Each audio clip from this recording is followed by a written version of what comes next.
Meu amigo, vou te falar, viu? São Marcos nem quis dar as caras, só postou um meme que a gente vai te mostrar aqui. E o Paulo Serdã, esse sim, mostrou as caras depois da vitória do Verdão lá no Beira-Rio. E a gente vai ver tudo que o Serdã falou. Mas antes, aproveita e já dá aquele like, que é muito importante aí, tá? E também, claro, se inscreva aqui no nosso canal. Antes de mostrar o vídeo do Serdã, tem que falar muita coisa. Tem que ter um vídeo só para isso. Eu acho que não basta a gente falar só um videozinho, não. É bom a gente fazer um vídeo bem interessante aí. Mas então vamos ver o que o Serdã falou. Olha só o que o Serdã falou. E aí, vitória do porco opressor, como diz o narrador Rômulo. Grande vitória do porco opressor. Puta vitória, rapaziada. Puta vitória mesmo. Puta vitória. Pra quem não teve oportunidade de ver o jogo, né? Também comecei a ver depois dos 10 minutos só do primeiro tempo. Pra quem não teve oportunidade de ver por causa do horário, por causa de passar só na Prime, não sei o quê. Um primeiro tempo aonde a gente foi bem perigoso, né? O Inter com mais posse de bola, mas a gente mais agressivo que eles. Um segundo tempo que a gente, até o momento do gol, eu acho que a gente estava melhor que eles, né? A gente estava melhor que eles, não sei se com mais posse de bola, mas a gente estava melhor. O nosso goleiro voltou a funcionar legal, pegou uma bola aos 47 ali, que era o gol de empate deles, puta defesa que o Everton fez. O Mikael muito bem, no estilo do Mikael, poucas ideias, sem, né? O Giai uma puta partida, principalmente no primeiro tempo. O Giai fez um puta jogo, né? Gostei bastante do Giai, do primeiro tempo dele, o jogo todo, mas o primeiro tempo bem demais mesmo. O Rios, para mim, o melhor em campo. O Rios, o melhor em campo para mim. Roubou a bola do gol, deu o gol de presente pro Facundo, que no primeiro tempo mais ou menos, né? No segundo até um pouquinho melhor, mas foi o autor do gol. Mas o Rios deu o gol para ele de presente, fácil, né? Acho que ainda demorou um pouco ainda para bater, mas tá valendo, né? A nossa zaga bem, o zagueiro também, o nosso capitão também, né? O Mikael foi bem, como eu falei, o Piquerez bem, mas um jogo muito complicado contra um time muito bem montado, que não perdeu esse ano ainda, não havia perdido esse ano, então uma puta vitória. O Estevão, sendo Estevão, né? Nas vezes que teve o Vitor Roque também, nas vezes que teve oportunidade ou de velocidade e tudo mais, também foi bem. Acho que o Abel, nas mudanças que teria que fazer mesmo, por causa dessa programação maluca nossa aí, mas as mudanças puxou muito o Inter para cima da gente. Depois do gol, a gente praticamente não passou do meio de campo, sendo em 2 contra-ataques ali. Aliás, um puxado pelo Rios, né? Um puxado pelo Rios, saindo do nosso campo ali, e que foi gol, né? Que foi gol do Alan. Não, do Rios não foi gol. Do Rios, o Maurício bateu e o goleiro deu uma espalmada. Acho que foi essa. E o Alan, quando fez o gol, o Paulinho estava um pouquinho na frente mesmo. Mas, de qualquer forma, rapaziada, puta vitória. Vitória foda mesmo. Parabéns, puta vitória do Palmeiras, da hora. Porque é louco, estamos felizes. E os gambá voltaram ao normal. Os porcos é líder. Acho muito, né? Porque a gente não sabe como o adversário pode vir, né? Com a saída do treinador. Imagino que as ideias que estavam sendo aplicadas, né, não devam permanecer, né? Então a gente, né, vai trabalhar em cima, né, do que vocês me derem de informações desse dia, por favor. Agora use as fontes de vocês para me ajudar, né? Concorrência, nós estamos de volta para acabar com teu sossego. Bom, vamos lá para o Beira-Rio, vamos conversar com o Gustavo Berton. Daqui a pouquinho vamos falar tudo sobre a demissão do Gustavo Quinteiros. Ele está demitido do Grêmio, ou seja, no próximo final de semana temos Grenal e o Grêmio estará com um treinador interino. Imagino que não terá já o seu novo treinador no próximo fim de semana. Bom, Gustavo Berton esteve no Beira-Rio, acompanhou a derrota do Internacional, a vitória do Palmeiras por lá e traz aí as últimas informações. Esteve também na entrevista coletiva do Abel Ferreira, Roger Machado também. Os jogadores daqui a pouco passam em zona mista. Fala, Berton, tudo bem? Bem-vindo ao Sport Center. Oi, Marcela, obrigado, um beijo pra você, pra todo mundo. Pois é, te viu aí, né, o Abel Ferreira hoje satisfeito, então, né, pelo que ele falou, quando ele ganha, ele fica satisfeito, o torcedor do Palmeiras vai trabalhar tranquilo amanhã, vai fazer as suas atividades feliz, porque o Palmeiras venceu, e uma vitória expressiva, né, não só porque o Palmeiras agora chega aos 10 pontos, vai brigar definitivamente, se coloca como um dos favoritos a vencer o campeonato, como vocês mesmos estavam comentando, como eu perguntei pro Abel, mas porque o Palmeiras quebra uma invencibilidade do Inter na temporada, né? O Inter vinha de 17 partidas invicto, não tinha perdido ainda em 2025 e conheceu hoje a sua primeira derrota aqui no estádio Beira-Rio, no jogo onde o Palmeiras, e o Zupac pode analisar até melhor do que eu, mas soube se comportar muito bem, principalmente anulando os principais pontos fortes do Internacional, e claro, a gente coloca com isso o Alan Patrick, né? O Inter teve pouquíssimas chances de gol, muito mais no abafa no segundo tempo com o Ener Valencia, e o Everton teve muito bem, mas o Inter pôde criar muito pouco nessa partida. Do outro lado, o Palmeiras soube aproveitar a grande chance que teve e sai daqui com os 3 pontos. Do lado colorado, Marcela, claro que ninguém gosta de perder, o torcedor sai chateado pela quebra da invencibilidade, principalmente um jogo no Beira-Rio, mas algumas coisas têm que ser colocadas. Primeiro, perde-se a invencibilidade para um Palmeiras, né, que é sempre um dos candidatos ao título do campeonato. E segundo, a crise é tão grande do lado do Grêmio, com a demissão do técnico Gustavo Quinteiros, que o torcedor do Inter aplaudiu hoje o time do gramado, deu força justamente porque tem um clássico Grenal no próximo sábado à noite, que é justamente na Arena. Então todo esse ambiente de muita crise no Grêmio, e aqui no Rio Grande do Sul tudo é clássico Grenal, tudo o ambiente de um passa muito pelo ambiente do outro, mesmo com a derrota, a primeira derrota da temporada, o clima do lado colorado ele não é tão ruim, não é aquele clima de terra arrasada, enfim, o Inter quer brigar pelo título do Campeonato Brasileiro, mas foi uma derrota. É isso que a gente pôde olhar por aqui, perceber aqui no estádio Beira-Rio. Eu estou aqui na zona mista, os jogadores vão passar por aqui, do Internacional obviamente estou aqui na porta, o Palmeiras, se colocar algum jogador a gente vai ouvir também, mas a gente vai buscar ouvir o máximo possível aqui desses dois lados. O Palmeiras sai daqui com os 3 pontos e o Inter que conhece a primeira derrota na temporada. Valeu, Berton. Obrigada, então, pelas informações. Claro que prioridade lá no Beira-Rio, se passar algum jogador por lá, o Berton nos chama. Zupac, alguns pontos importantes e interessantes da entrevista do Abel Ferreira. Ele fala sobre a crise que nunca existiu no Palmeiras, mas sim que vai da imprensa ou, quem sabe, dos torcedores para dentro e que lá dentro isso não acontece, o que não é completamente verdade, a gente sabe que não.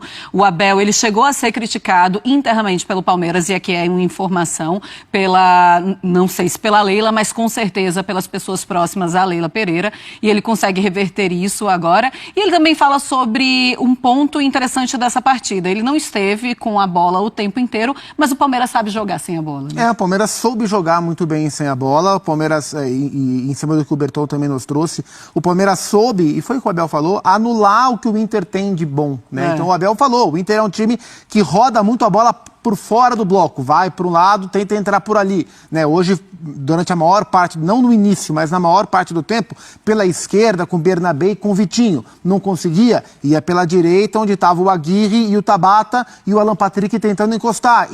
E até por isso que o Palmeiras se comporta em linha de 5, especialmente contra adversários que abrem tanto o campo como o Internacional. Se você joga em linha de 4, para você cobrir esses lados do campo, essas extremidades estão usadas, você espaça muito a sua linha, abre espaço para infiltrações justamente por elas. Então o Palmeiras foi com linha de 5, foi com o Mikael, foi com o Gomes, foi com o Giai, foi com o Felipe Anderson voltando de um lado, com o Piquerez fechando do outro, para proteger bem, né? O Aníbal Moreno fazendo uma caça, um movimento de caça um pouco mais à frente, com o Rios voltando. Então foi um Palmeiras muito colaborativo, né? Muito coletivo, muito sólido, como o Abel falou, e isso minou as principais armas do Internacional. O Abel sabia, e o Abel se preparou muito bem para o jogo claro, ele sabia que a posse de bola seria do Inter. O desafio do Palmeiras não era se impor e ter a bola no Beira-Rio. O desafio do Palmeiras era conseguir suportar a posse colorada, fechar bem os espaços e reagir. E o Palmeiras fez isso muito bem, sem sofrer tanto. O Everton foi acionado, mas bem o que o Abel falou, no segundo tempo mais, no primeiro tempo não chegou. E sobre o que ele fala da crise que não existiu, que ele olha muito por lado dele, né? Eles são muito imersos no universo deles, né? Então quando ele fala que parece que só o Abel não pode ganhar, só o Palmeiras não pode ganhar, não é inteiramente verdade. A gente cansa de falar aqui. Nenhum time tem mais direito de perder, nenhum técnico tem mais direito de perder. Do que o Abel do Palmeiras e o Palmeiras. O Flamengo perdeu do Central Córdoba e teve gente questionando o Felipe Luiz na coletiva. Olha, se o momento não é bom, pera lá. O Felipe Luiz, o Flamengo não vai ganhar todos os jogos. O Real Madrid não vai. Hoje tomou um pau do Arsenal. Tomou de 5-1 no agregado. O Guardiola tem uma temporada muito ruim. O Klopp cansou e foi embora. Isso vai acontecer.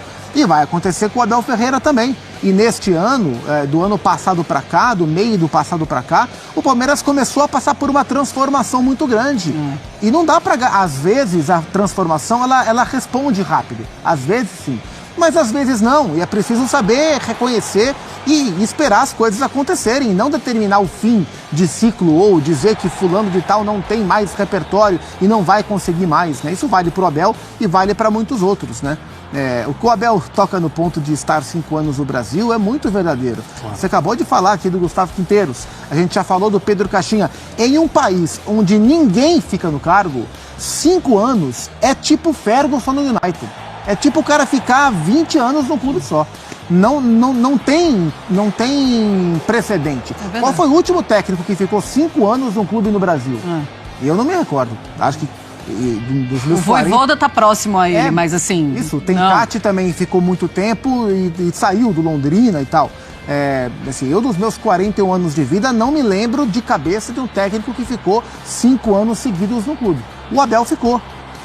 E ficou porque ganhou, mas ganhou porque é bom, né? Então eu gostei da entrevista dele, acho que ele está mais confortável para colocar para fora o que ele ouviu e internalizou nesse período de oscilação.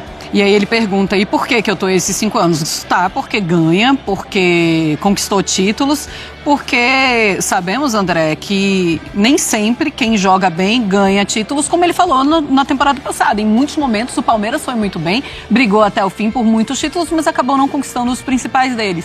E aí ele fala, e tudo bem isso acontecer, eu confio no meu trabalho. Ele confia no trabalho dele, mas sabemos também que só permanece no trabalho quem ganha títulos. E o Abel permaneceu no Palmeiras porque ganhou muitos títulos. Eu acho que entre os grandes méritos que ele tem, entre as grandes virtudes dele como treinador, é essa administração da vontade de continuar ganhando.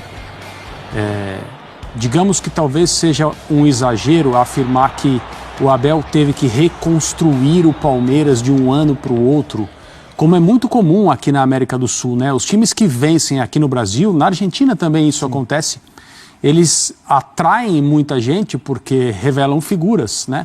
E são essencialmente, se a gente pensar no futebol mundial, são todos vendedores. O Palmeiras também é vendedor. Até os clubes compradores, como o Flamengo, por exemplo, vendem também, porque é assim que funciona essa parte do negócio do futebol. Mas eu dizia que é um exagero dizer que o Abel teve que reconstruir equipes de um ano para o outro, porque o Palmeiras é aquela equipe das funções e não dos astros, né? Tem excelentes jogadores nesse período sob o comando desse treinador, são pilares dessa era de conquistas, porque ele não só está aqui há muito tempo, mas ele está aqui vencendo com o Palmeiras, e nós estamos falando do Palmeiras, um time cuja história de glórias é gigante, e nós estamos presenciando o ápice disso, em termos de conquistas, né? Então não é uma coisa qualquer, não é um período normal, mas ele, mesmo que não tenha tido necessidade de reconstruir as equipes, ele manteve jogadores que também ganham, que também são valorizados, que também podem passar por um período de, né, essa coisa da saciedade e pararem de treinar como treinam, pararem de jogar como jogam. Ele consegue administrar isso. E quando foi preciso que a comissão técnica do Palmeiras colocasse algo mais até em momentos de frustração, como na eliminação da Libertadores para o Boca Juniors aqui em São Paulo, na casa do Palmeiras, a partir dali o time arranca para ser campeão brasileiro, é com o dedo de um treinador, que muda a maneira do time atuar, que dá oportunidade para jogadores que não vinham jogando, nesse caso o Endrick, e ele tem essa inquietação de continuar e seguir fazendo o melhor. Eu acho que isso passa para os jogadores, isso vai para dentro do campo, não deve ser fácil trabalhar com ele, mas a gente não vê jogadores que saíram do Palmeiras reclamando do Abel, isso é uma coisa comum no futebol, em relação a treinadores que são muito exigentes, eu tenho certeza que ele é no dia a dia. Então, ele está há 5 anos no Palmeiras porque ele, como treinador de futebol, é muito competente, mas muito competente. E ele teve administrações acima dele que não só compreendem isso, mas permitem que as pessoas que são do ramo façam o seu trabalho. A gente está vivendo no Brasil um período em que clubes de tradição têm sido salvos pela possibilidade da SAF, e já falamos aqui várias vezes sobre a nossa opinião em relação ao que é uma equipe de tradição centenária vender o seu futebol para um proprietário. Não é essa discussão que eu quero ter agora, mas nós estamos vendo isso acontecer. E em muitos casos, as pessoas que chegam para tomar decisão não são do ramo, não entendem de futebol e não trazem aqueles que são, ou trazem e não permitem que essas pessoas trabalhem. O Palmeiras não se trata desse tipo de modelo, o Palmeiras é um clube associativo, como os clubes sempre foram aqui no Brasil, mas as gestões que trabalharam com o Abel são gestões que permitem que ele seja o responsável pelo departamento de futebol em quase todos os aspectos. Bem, depois da vitória do Palmeiras, você viu aí que o Palmeiras ganhou de 1-0 do Internacional, um baita jogo, o Palmeiras voltou aí ao módulo 2021, aquele módulo ali que você, se precisar, tenta jogar no primeiro tempo, não deu no segundo tempo, tá esquisito, faz um gol e tranca o time, é isso aí, cara, é ganhar o jogo. Brasileirão, como que ganha? Ganhando jogos, fazendo pontos. Quem vai ser campeão é quem tiver mais pontos, se empatar em pontos, número de vitórias, ou seja, precisa vencer os jogos, não vai ser quem vai ter mais posse de bola, não vai ser quem tiver mais volume, não vai ser quem der mais chute no gol, não vai ser nada disso, vai ser quem for mais eficiente e vencer os jogos. Então o Palmeiras hoje deu aula de como ganhar o Brasileirão, foi um jogo de time campeão, ganhando aí de um time que não é fácil ganhar fora de casa, tá? Fora de casa. Muito bem, olha, tem mais um vídeo pintando aqui, clica aí, te vejo no próximo então, tá? Avante palestra!